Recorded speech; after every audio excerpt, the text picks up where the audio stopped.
Tonight, we return to the track that hosted our season opener, a fast half mile located in Volusia County, right down on the road from Daytona International Speedway. The virtual Volusia Speedway Park brings race 13 to you for the BRP iRacing series with skippers Gator 75. Joe Donahue and Jonathan Howe on the mics tonight with you from BRPtv. Welcome in. A little bit of snow and wind in my neck of the woods, so I'm happy to at least virtually be in Florida tonight. What's the situation with the Howe House, and how are you feeling about our second trip to this facility for the season, Jonathan? Well, I'm pretty stoked. There's a 24 in Victory Lane in Daytona, so I'm pretty stoked on that. The weather's not too bad here. It's been mostly sunny all day, so most of the snow we did have has already melted, Joe. So things, I don't know. You can never say it's getting close to racing season and the weather's getting nice. You never know when it's going to go. It can turn on a dime up here, right? Very true, very true. No spoiler warning or anything on Daytona, man? I'm like, come on, brother. I didn't even know what was going on over there, man. No, come on. Oh, man.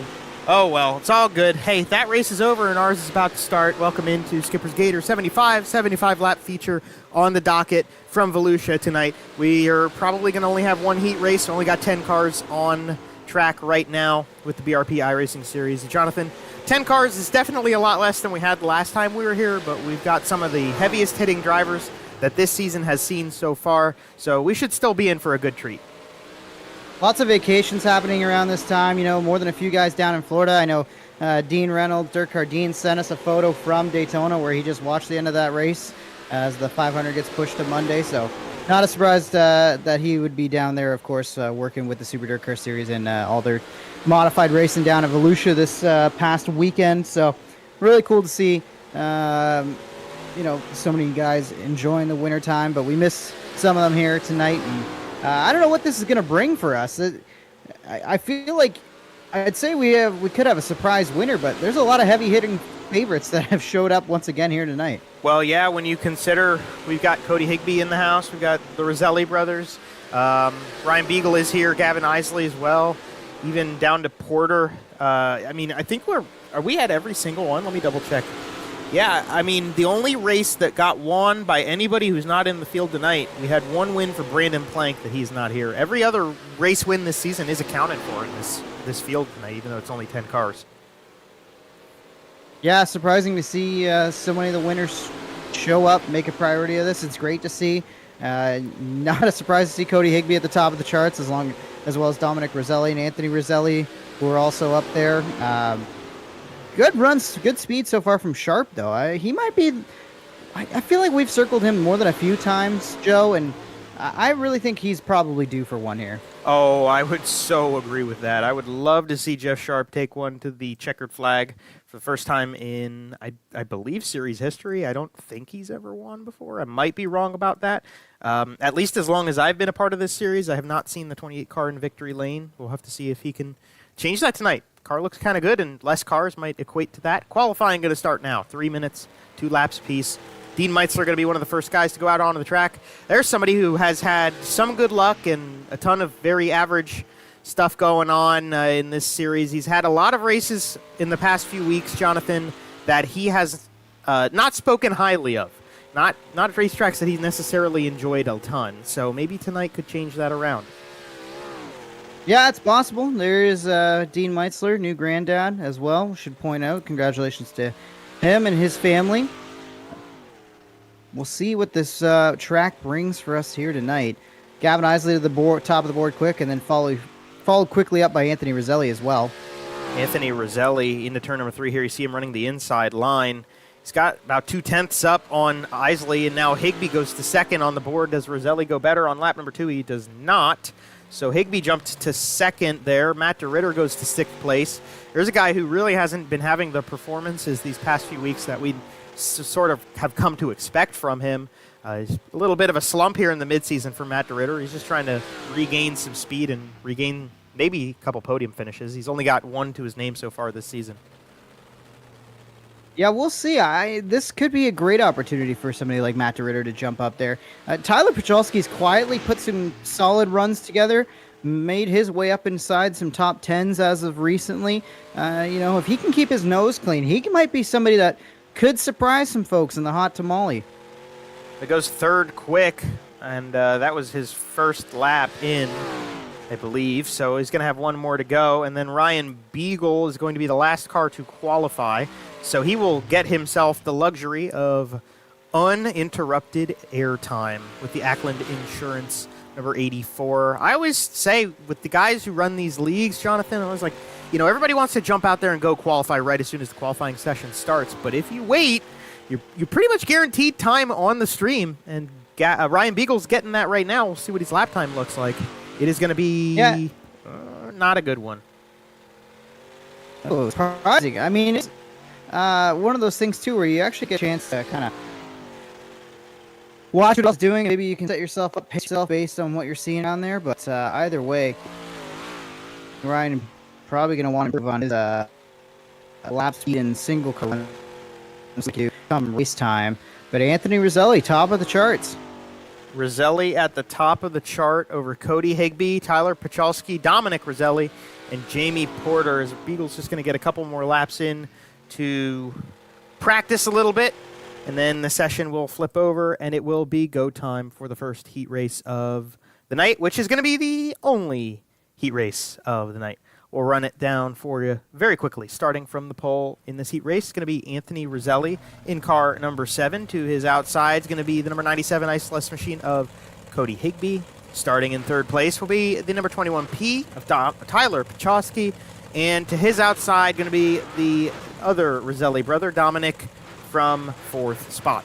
5th place on the starting lineup, Jamie Porter, back in the number 45 car tonight. And to his outside will be Gavin Eisele, last week's winner. Jeff Sharp is going to go from 7th in the number 28 machine. To his outside will be Matt DeRitter in the Murder Graphics 03. From the final row, Dean Meitzler in the Dirt Defender number 49. And Ryan Beagle, with a surprisingly poor starting spot in this heat race, goes from 10th place. Jonathan, going to have 8 laps. Literally just going to take all of these cars and reshuffle them for the start of the 75-lap feature. But that will pay favors if Ryan Beagle can capitalize. This is a fairly ideal situation for him. He basically just gets to take that poor qualifying run and work off a couple of those spots from the starting order if he can find a way around this racetrack a little quicker.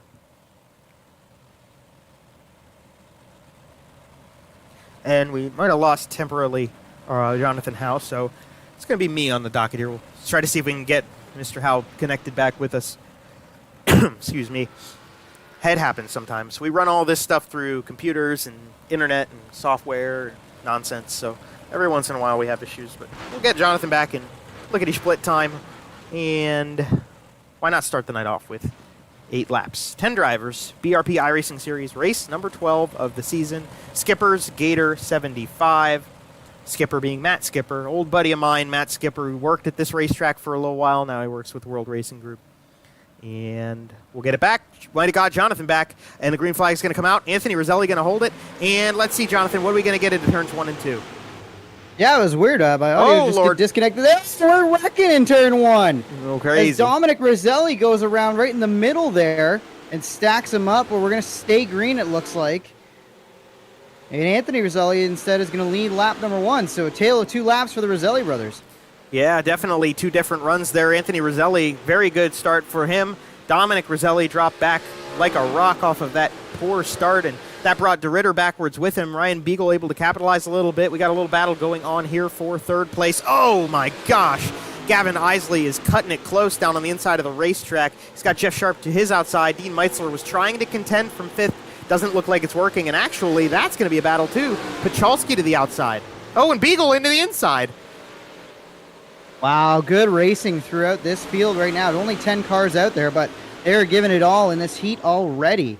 I mean, Joe, I did not expect this kind of pace. It's furious action, especially in the midfield here. We got a great 4-car battle as Dominic Roselli trying to climb back up through things. Whoa, that got tight in the middle of 3 and 4. Yeah, it did. Beagle kind of worked up the racetrack there and had to park it in front of the 49. Now Dominic Roselli going to try to use the momentum off the inside. It's still very tacky racetrack down there. And Dominic Roselli back up into 5th place. So not a bad recovery drive for him as Pachalski gets a little bit squirrely there trying to get to the inside of Ryan Beagle. Maybe 2 laps to go at the stripe for your leader, Anthony Roselli. He's got Higbie behind him, but Jonathan, I don't know if Cody's going to be able to put anything down quite yet. No, it doesn't seem like he can just yet. He's not quite within that striking distance that he needs to be to make a move, although he's right in the tire tracks.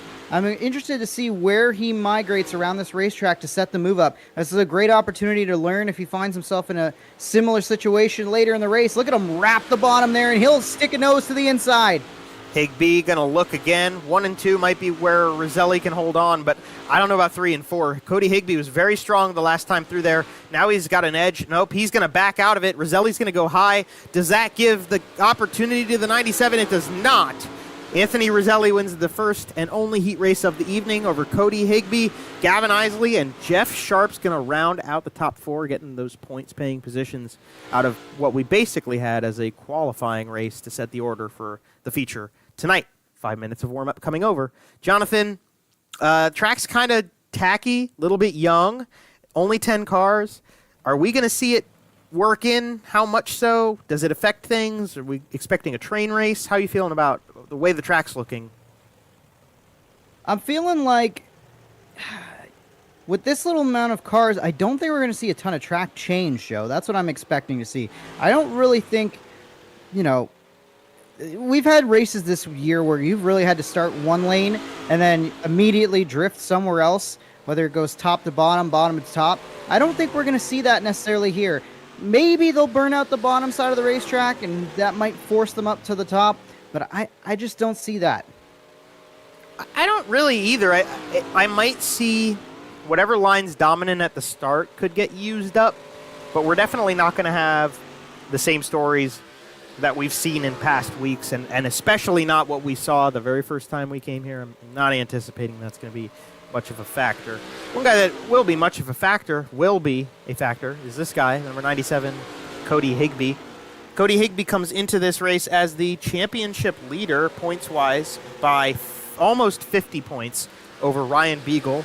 And then Dominic Roselli is 77 points behind Cody Higbie with 454 points. So Higbee's got 531. And then Eisele right behind Dominic, and Anthony Roselli rounds out the top 5 in points. Jeff Sharp, Matt DeRitter, they make 6th and 7th up. Dean Reynolds is 8th. Dean Meitzler is 9th. Tyler Pachalski is 10th. And that's the order. And then if I do some math here, Dean Reynolds is out, unavailable tonight. And he's the only guy inside of the top 10, actually, that's not here.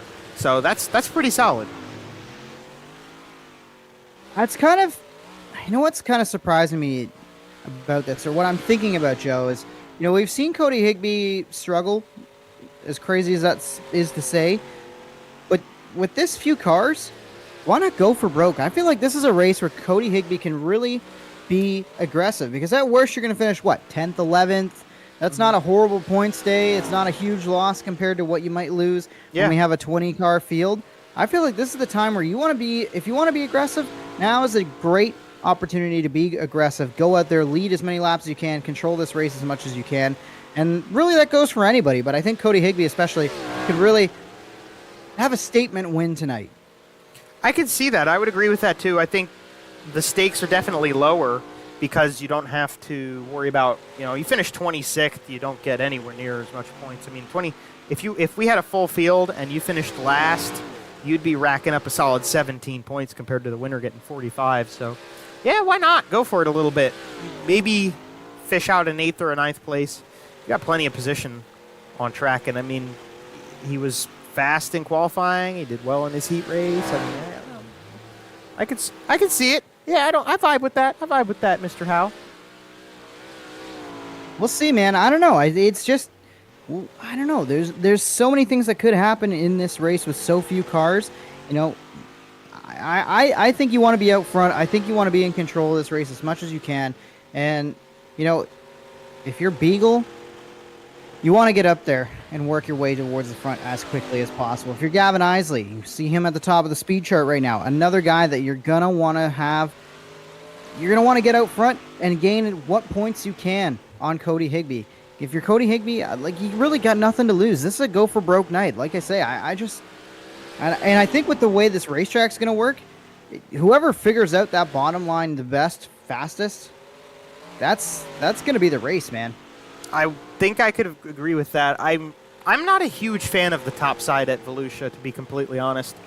whether from the enjoyment of running around the racetrack to the ease of use and then the advantage you get. Yeah, honestly, the top side isn't one that I use very often around this racetrack. I always kind of like to stick to the bottom around Volusia. You maybe could talk about that different from your perspective, Jonathan, but especially turn 4. Like, turn 4 is just fun. Just to hit the apex of the corner right where those tires are.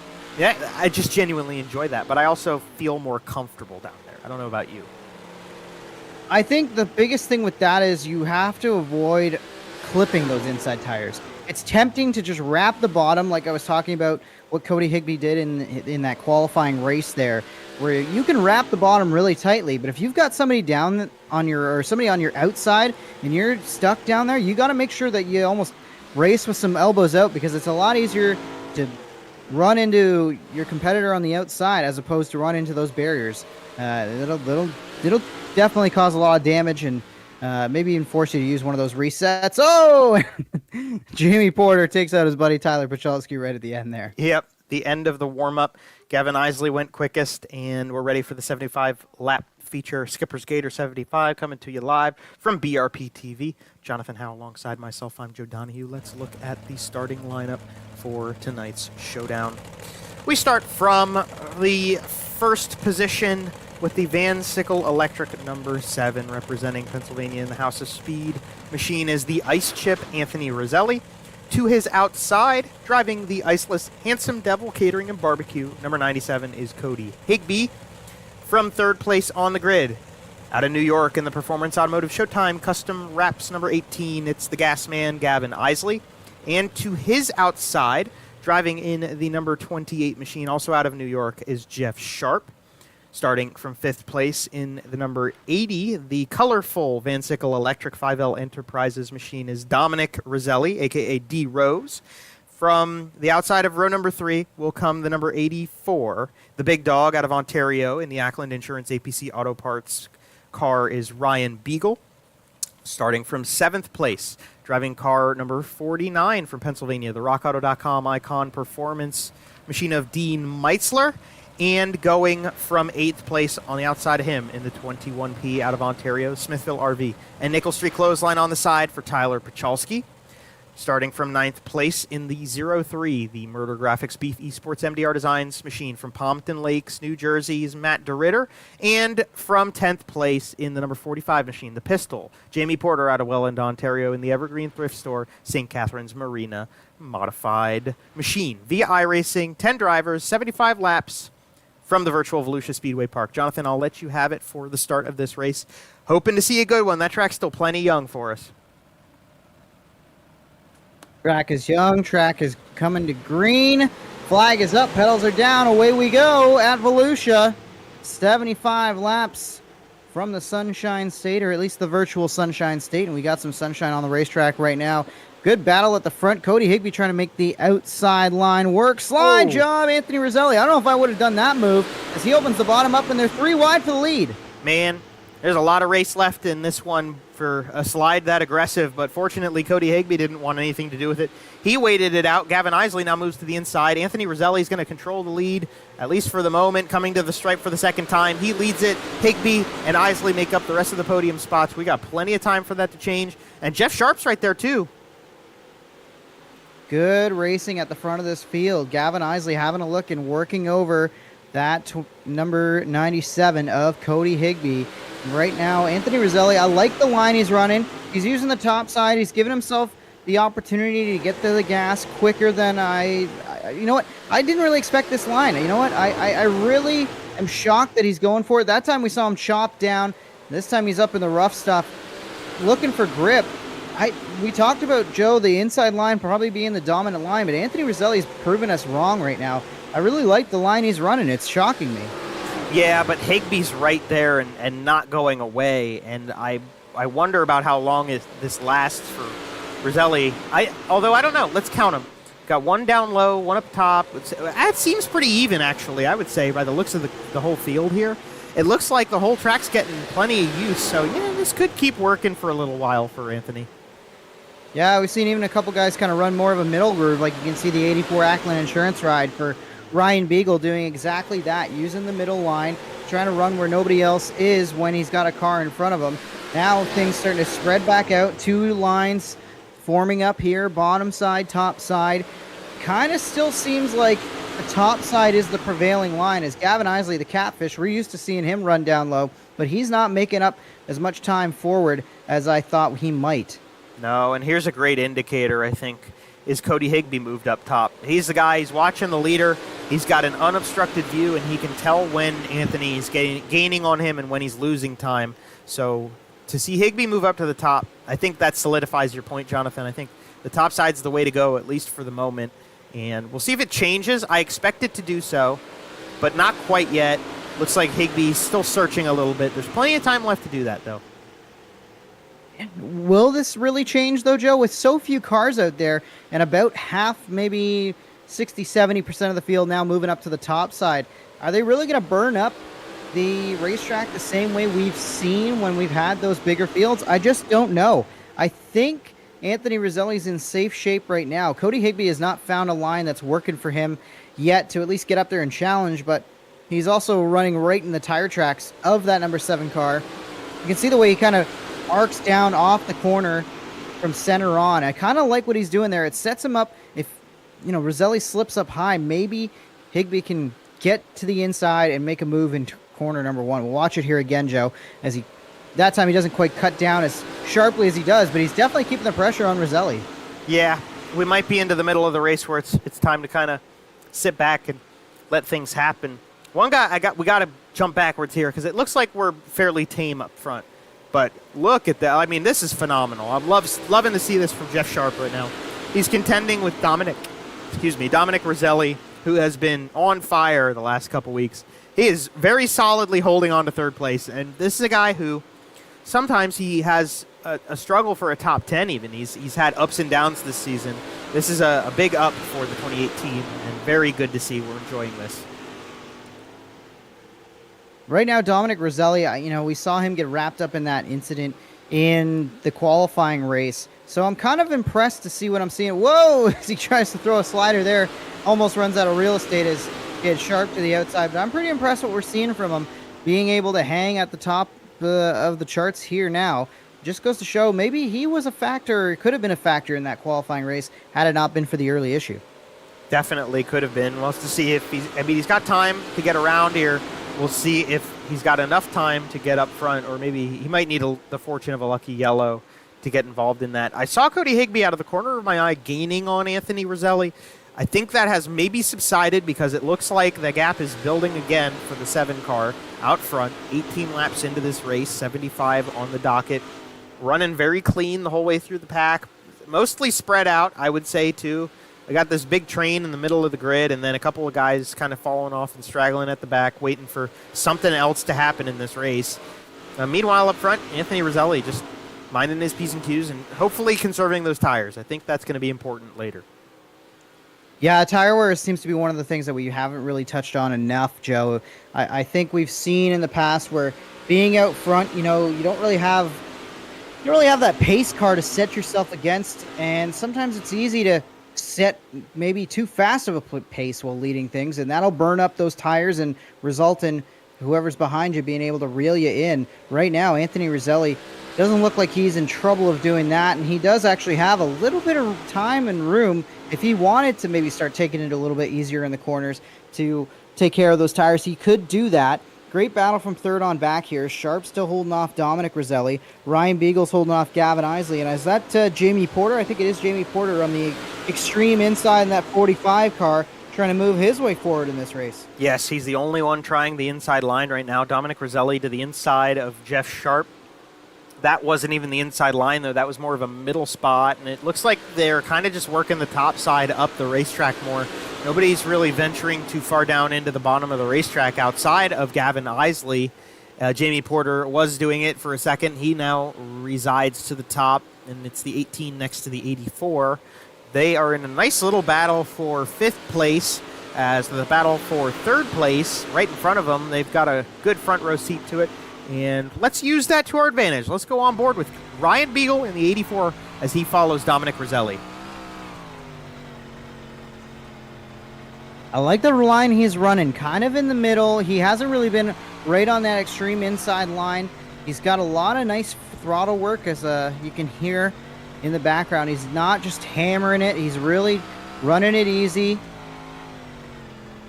Yeah. Joe, I think this is going to be a successful line later on in the race. I don't think the bottom is as good as we thought it might be early in the night, especially now that they did a little bit of track prep in terms of warming up the track. I think this middle groove could be where we see somebody getting it done as the top side starts to go away.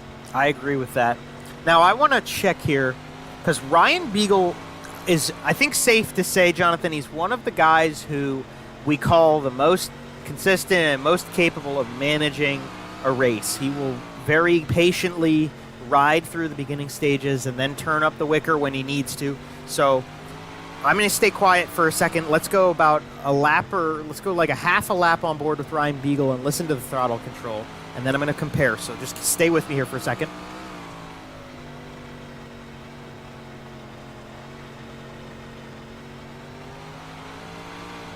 All right, now let's compare that with the leader, and we'll see if we can kind of try to gauge what's going on with the 7 car.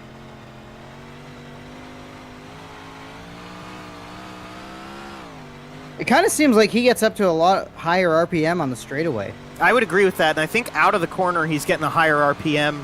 And Jonathan, I mean, that basically translates to you're spinning the tires more. You're burning the rubber a little bit more. Now, it's maybe not a ton, but, I mean, especially when he's going into the corner and then right at the exit right here, I hear more RPM than I heard with the 84 car.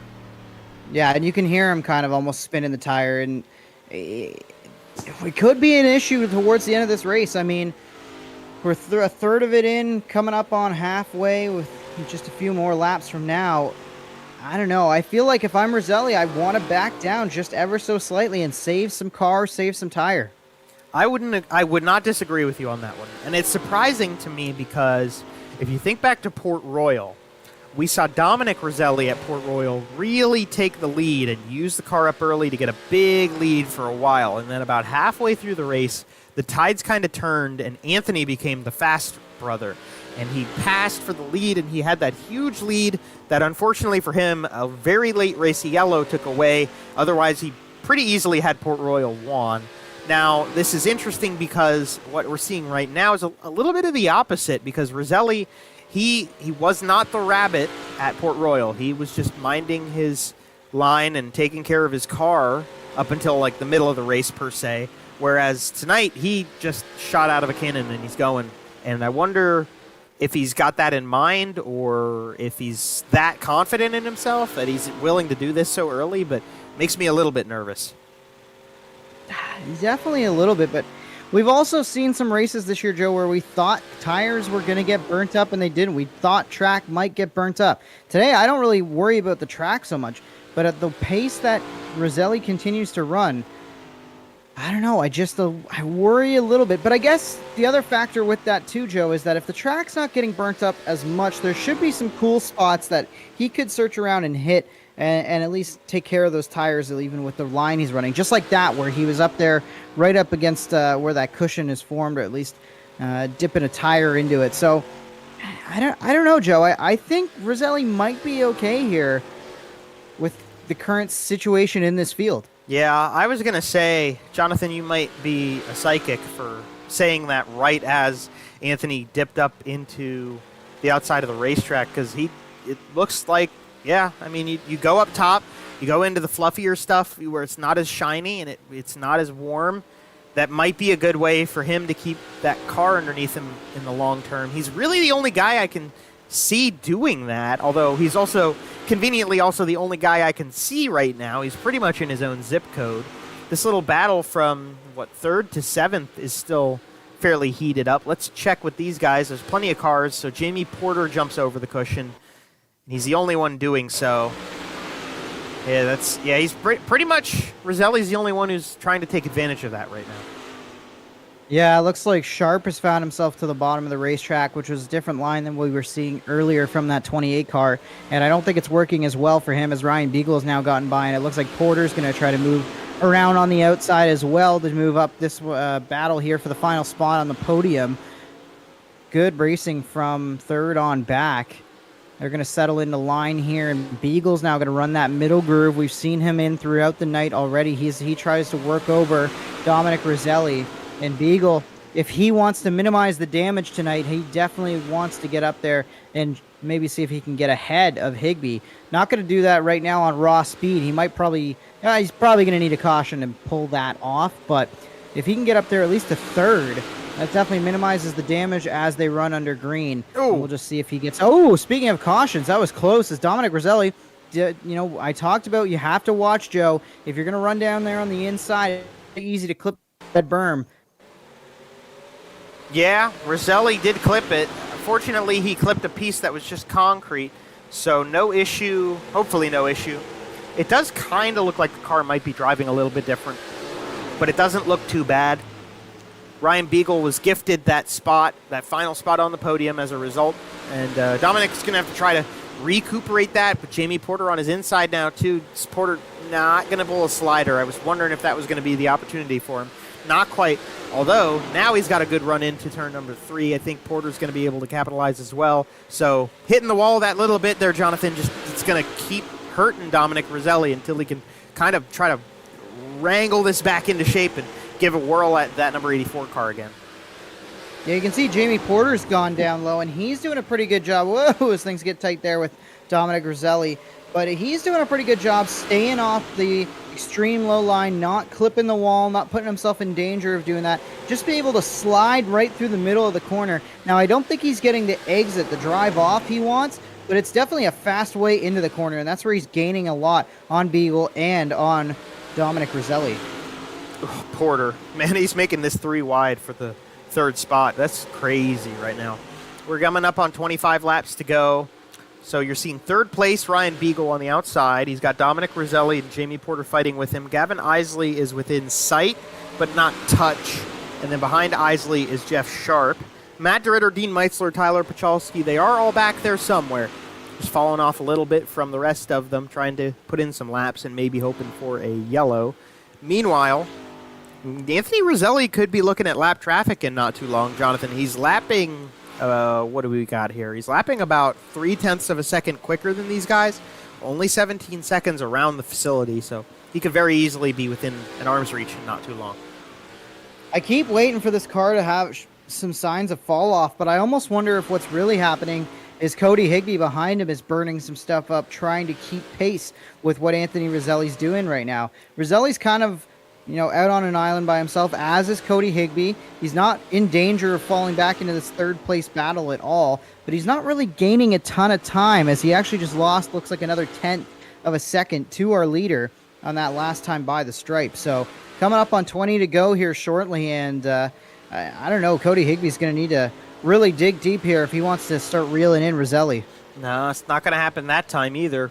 He is losing about 1/10 a second a lap, which is pretty significant as well. Now, he does have the fastest lap of the race, so those are bonus points. And Ryan Beagle didn't want to hear that, but Cody Higbie's at least got those to bank on. And I will go back to what you said earlier in the night, Jonathan. We're 20 laps to go in this race, and you said this is the kind of night, why not just go for it? Honestly, Cody Higbie has been in the position that Roselli is in right now before, where you just can't quite touch him. And I think we're getting to the point where you need a yellow if you're going to be able to touch the 7 car. Yeah, I really think that's the only way that anybody is going to gain on this guy here. I mean, he could catch lap traffic and have an issue. That could also be a possibility, but he doesn't even need to. Like, he's doing such a good job at the front of this field and dominating this race in a way that I don't think any of us expected it to be dominated by. I mean, like, maybe you would have thought Cody Higbie. Oh, no. Oh, no. Oh, it's his brother, too. Oh, no. Oh, that's going to make things awkward here. Oh, man. They had an interesting dinner after Port Royal. I wonder what's going to happen after Volusia. That was a 2-second lead for Anthony Roselli, just gone. What a tough break for him. Let's catch a replay back on that 80 car and see what happened here, Jonathan.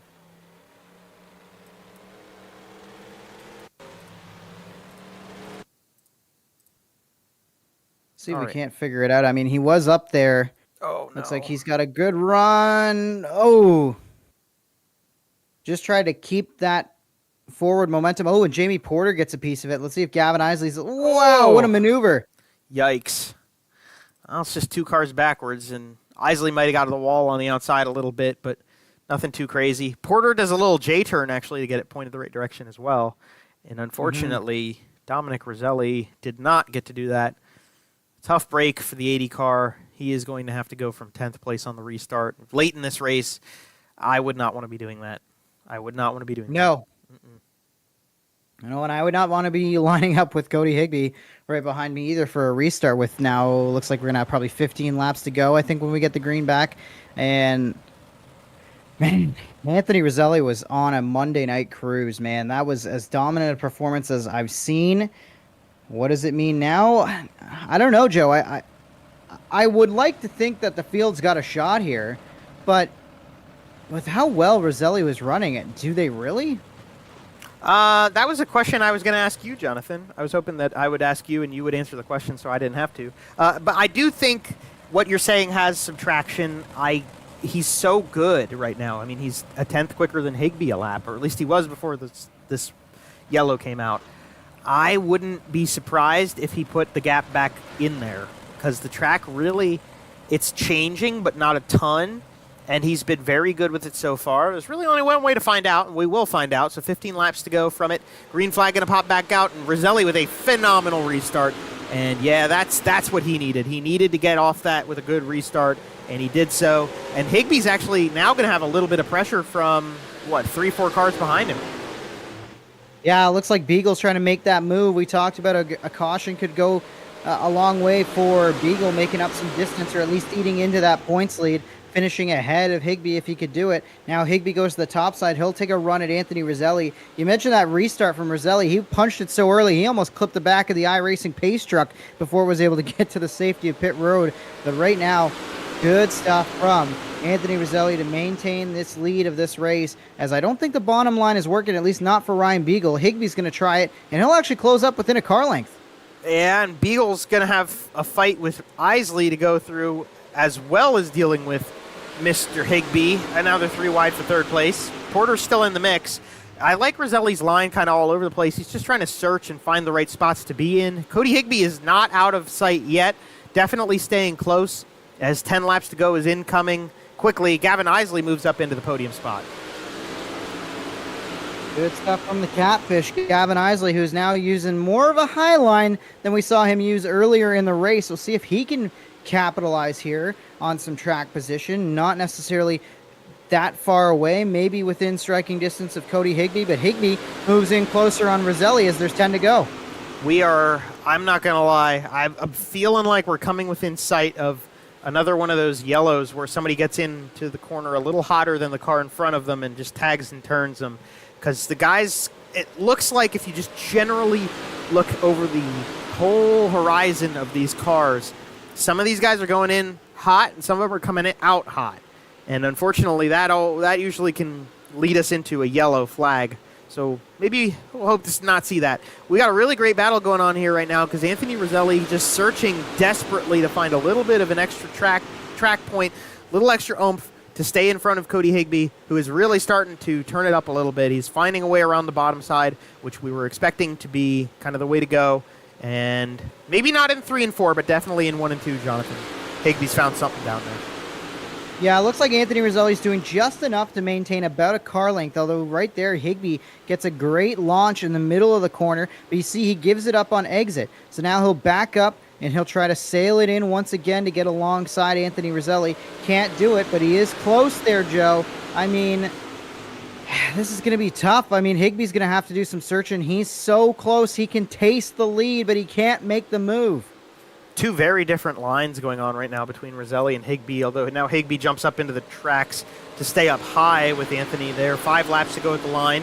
It looks like DeRitter's putting on a little fight to try to get into the top 5 here as Roselli and Higbie, the same thing out of turn number 2 again as we've seen the last few times.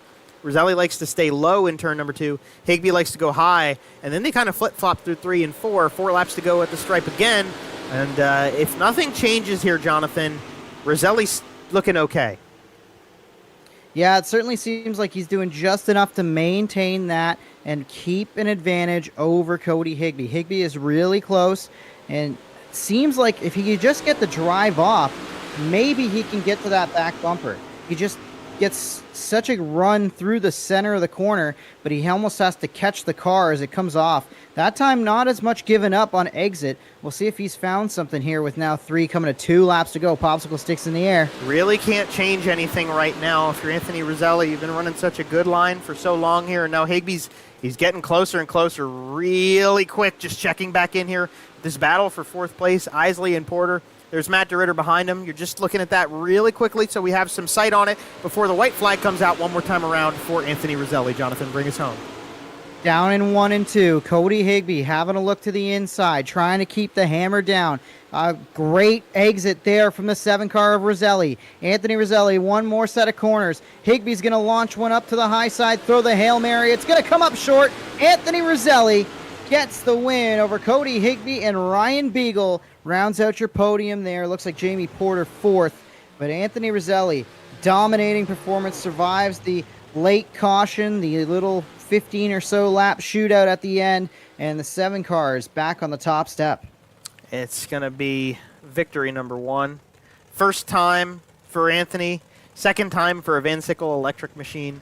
As he pulls down, he's revving the engine up. He's very happy with himself tonight, and deservingly so. Him, Higbie, and Ryan Beagle, they are going to be our podium finishers, so we're going to get to talk to the 3 of them. And we get to start with Anthony Roselli. We'll give guys a second to jump out of the cars and get their last pieces in. We'll see if we can talk to them in just a second. I see Ryan. I see Cody. And there he is. I see Anthony Roselli, tonight's winner in car number 7. Anthony, we got you up in the broadcast. You got a copy? Yes, I do. Oh, Anthony Roselli. That was a show. That was one of the most dominant runs we've seen all year. Talk us through it. How did you prepare yourself for this?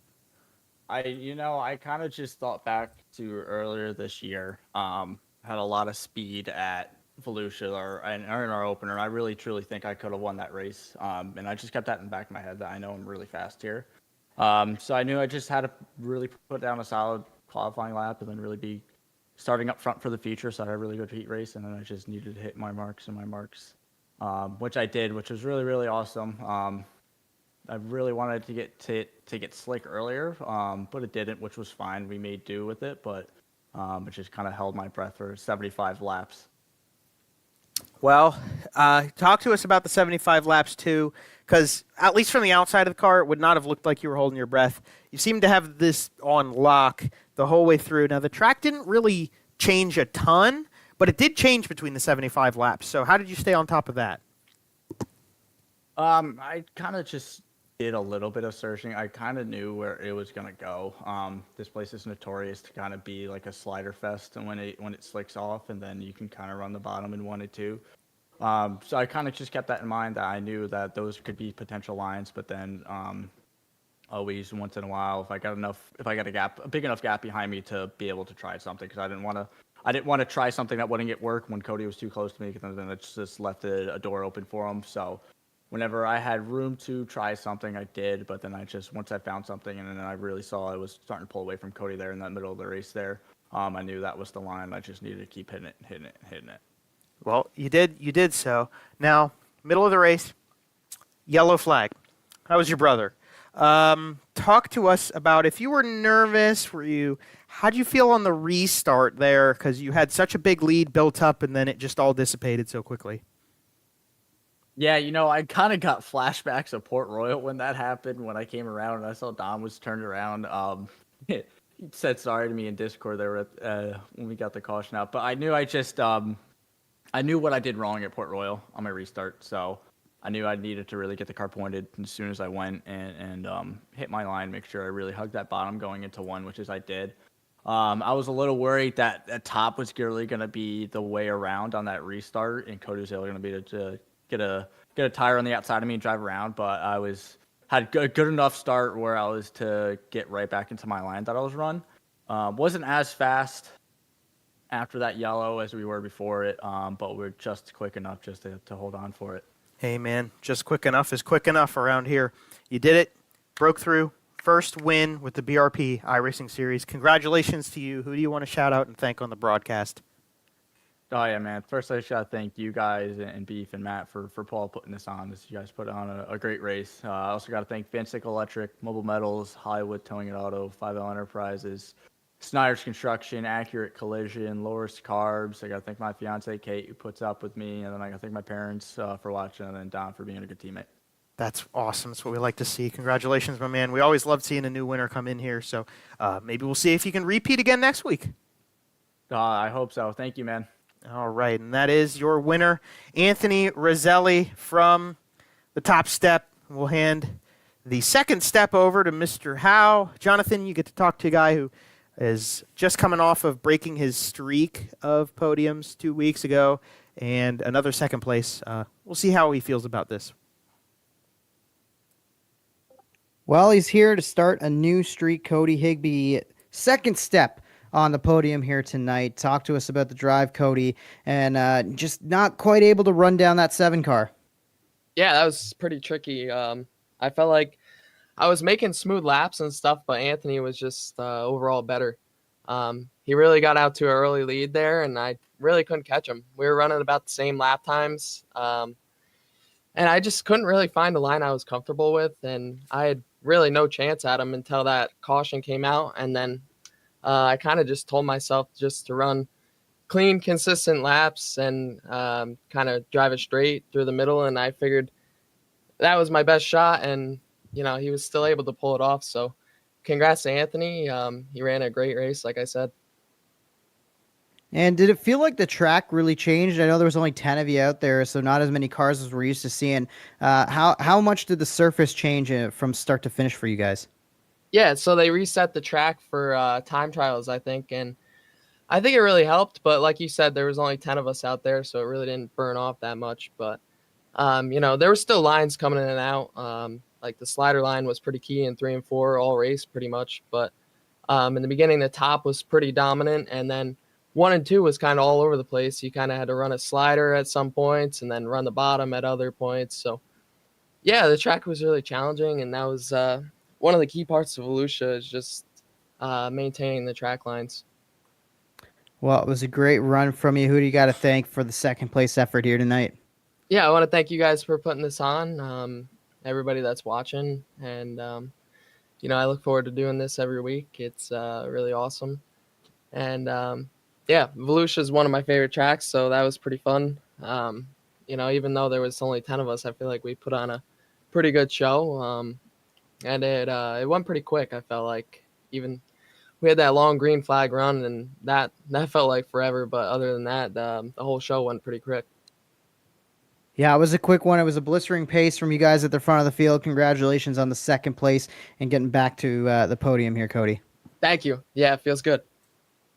There's Cody Higbie, second place finisher, Joe, and just couldn't quite get it done to keep pace with that 7 car tonight. No, not quite.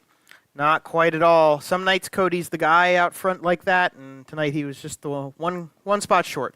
Not too shabby for him, though. Definitely second place is well warranted. This guy, on the other hand, third place finish for Ryan Beagle, and we got him up in the booth. Ryan, you got a copy?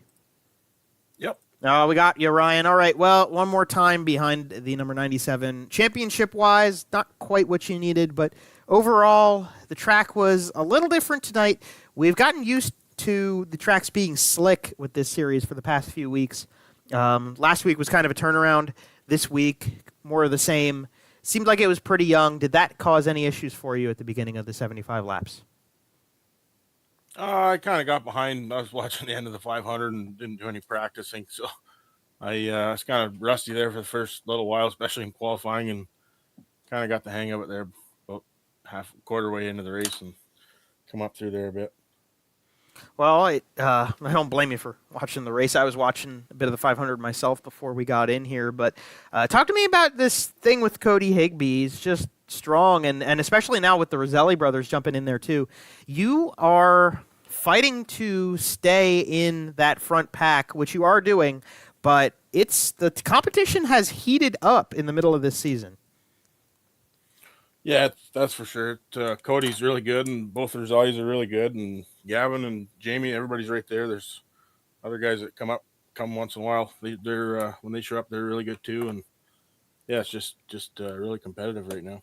And talk to me about next week. Now, next week is Kokomo. We are going back to the quarter mile in Indiana, and I am excited, but I'm not driving. So for you as a driver and for this group of guys, talk to me about what it's going to be like going back to a racetrack that we skipped last year and something that is completely different than what we saw tonight.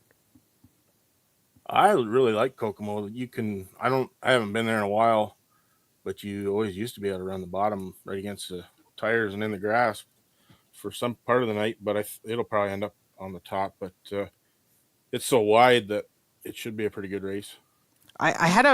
When I was about to ask you that question, I almost had deja vu because I think I remember you saying that you liked Kokomo like 2 or 3 years ago. But we'll have to see how that goes. Ryan, third place, not too shabby at all. Still having those good podium finishes. Who do you want to shout out and thank on the broadcast for putting this run together with the 84 RK? Just everybody puts this on. You guys up doing the broadcast, and I'll give a shout out to Sawyer. He's watching live for the first time tonight, so I got him hooked on it. So, yep. There we go. That's what we like to hear. Well, congratulations from us on your run tonight, Ryan. Good stuff. We'll see you next week at Kokomo. Thanks, guys. All right, get your ass to Kokomo. That's what they say. That's what they say, Jonathan. Final results coming up on the screen. I am excited for that one, but just got to round out this broadcast first. Well, there it is right there. Anthony Roselli, your winner over Cody Higbie, Ryan Beagle. Jamie Porter put up a good fight to move forward in this one, finishing 4th. Gavin Eisele 5th. Matt DeRitter, I'm sure he's not going to feel too great about that given how many cars were in the field, but just to see him up towards the front of the leaderboard is probably what that 0-3 car needs. Dominic Roselli, we saw him be fast early in this one, get caught up in a little incident of his own doing that brought out the only caution of the night. Jeff Sharp 8th, Dean Meitzler, the new granddad. Congratulations again to him and his family. And Tyler Pajolski rounds out your 10-car field here tonight from Volusia. Between all the racing down in Florida, both NASCAR racing today and all the dirt racing that was going on. Bit of a lighter field, Joe, but I think that's going to rebound next week. I would agree with that. I especially think, the Daytona 500 and the Xfinity race tonight, I'm sure there are a couple of guys who went over there for that. And just generally speaking, a racetrack that we haven't gone to in 2 years, a bull ring, something that's set to be very exciting. I could definitely see the field beefing up for Kokomo, and I hope I can bring as much hype as possible into it because I have been to that racetrack in the real world a few times. I love it there. I've had a lot of really great memories with friends, and I love the way it races. I'm really excited for that one, genuinely, and I hope that everybody watching along with us is going to be as well. We get to go to Kokomo. That's going to be exciting. Jonathan, final words on Volusia as we came here twice for this season. This is the second one. It's now done. How do you feel coming out of it, going into Kokomo next week, 12 races in? I love this racetrack. I'm kind of sad it's the last one here, but we do have some great ones left on the schedule. Kokomo is going to be interesting.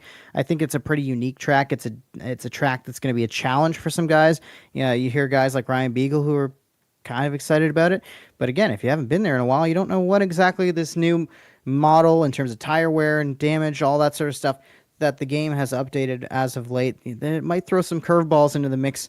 And I don't know, man. I feel good. I'm looking at that 7-car, and there's something about Anthony Roselli. I'm feeling a late season charge here that this might be the start of a real big streak.